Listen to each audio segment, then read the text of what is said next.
केंद्र सरकार ने रविवार शाम को नए कोरोना वेरिएंट ओमिक्रॉन को लेकर इंटरनेशनल पैसेंजर्स के लिए रिवाइज गाइडलाइंस जारी कर दी हैं।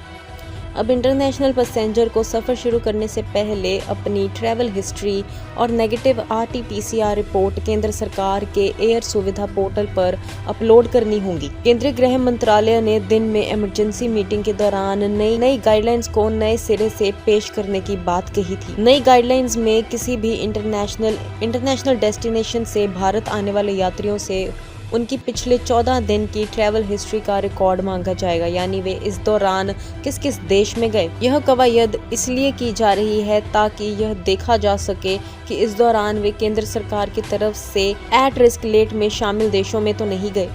इसके अलावा उन्हें नेगेटिव RT-PCR रिपोर्ट भी दिखानी होगी। पैसेंजर्स को ये दोनों रिपोर्ट अपनी यात्रा शुरू करने से पहले भारत सरकार के एयर सुविधा पोर्टल पर अपलोड करनी होगी।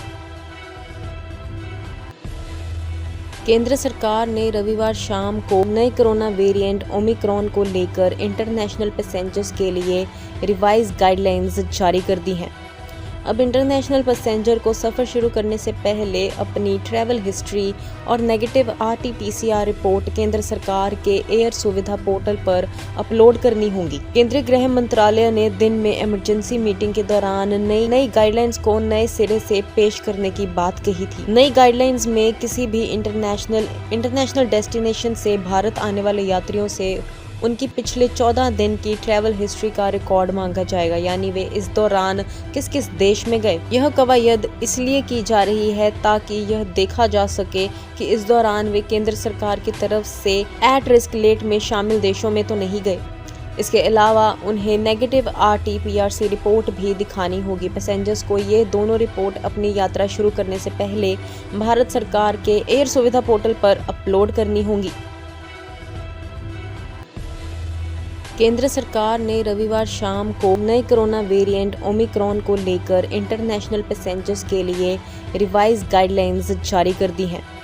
अब इंटरनेशनल पैसेंजर को सफ़र शुरू करने से पहले अपनी ट्रैवल हिस्ट्री और नेगेटिव RT-PCR रिपोर्ट केंद्र सरकार के एयर सुविधा पोर्टल पर अपलोड करनी होगी। केंद्रीय गृह मंत्रालय ने दिन में इमरजेंसी मीटिंग के दौरान नई गाइडलाइंस को नए सिरे से पेश करने की बात कही थी। नई गाइडलाइंस में किसी भी इंटरनेशनल डेस्टिनेशन से भारत आने वाले यात्रियों से उनकी पिछले 14 दिन की ट्रैवल हिस्ट्री का रिकॉर्ड मांगा जाएगा, यानी वे इस दौरान किस किस देश में गए। यह कवायद इसलिए की जा रही है ताकि यह देखा जा सके कि इस दौरान वे केंद्र सरकार की तरफ से एट रिस्क लिस्ट में शामिल देशों में तो नहीं गए।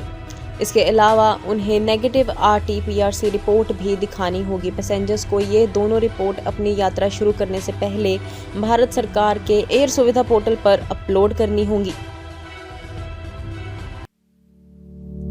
यदि आपको हमारी ये वीडियो पसंद आई तो हमारे चैनल को लाइक, शेयर और सब्सक्राइब करें। ऐसी और अपडेट्स देखने के लिए बेल आइकॉन जरूर दबाएं।